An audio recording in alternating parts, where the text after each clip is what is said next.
Absolutely. Are they going to let him continue? He's getting plenty of attention in the corner. They're letting him come out. I think the doctor says maybe just give him one more round or something. You could well be. That's the position. And Jackson looking grim-faced. The chance of becoming world middleweight title remote. And if his time is numbered, he will give it everything. And that's what I think what he's going to try and do. Graham wrestles into the canvas. No knockdown, says Joe Cortez. Graham says, you want to mix it? We'll mix it. Nice touch. Nice touch. Even as he touched bomber was on his back foot. Smart move. Even a world title fight, still have time for sportsmanship like that. That's wonderful to see. Jackson, I think, realises that he isn't going to be allowed to continue for too long.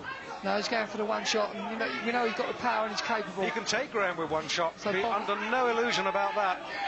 Bomber needs to keep his wits about him here, like he never has done before. Because this man knows he can't go 12 rounds the way that injury is now. He's going to be looking to end it here and now. Jackson's woes started in round 2. A big right from Graham. The eye was gone. That, I think, the eye that he's had the detached retina problems with. Good shot and rocked. Looking desperately for the big one-punch finish, Jackson, but can't find it. There's not a worse opponent I could predict to have in front of him trying to put a one-punch knockout than Herol Graham. Now this man is elusiveness like you've never known. Absolutely fantastic defensive boxer. From the days when he used to go in pubs and tie his hands behind his back and let would-be pub guys try and take him out. They couldn't do it. Another good round for Graham. American's corner waving him on, trying to get him off the ropes, but Jackson has so little in comparison to Graham tonight.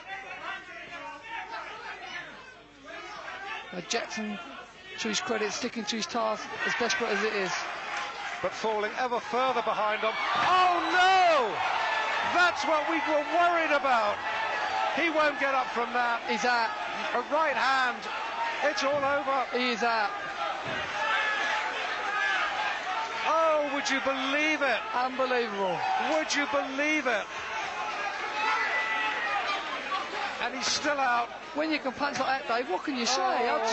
That is such cruel misfortune, but Julian Jackson, what can you say? The biggest shock I've ever seen, and I've seen boxing over the years, but I've never seen anything like that. Graham was so in control. That's a real tragedy. Jackson, you never know, this might have been the last round that he would have been allowed out for, Jim. I think it probably was. It goes back to what we were saying earlier, that Herol had to be his most elusive at that moment in time, and Jackson was going to be desperate. He knew he couldn't go to 12 rounds, and he was just going to gamble all on the knockout, and that's what's happened. And Herol Graham, I'm afraid, still out on the canvas.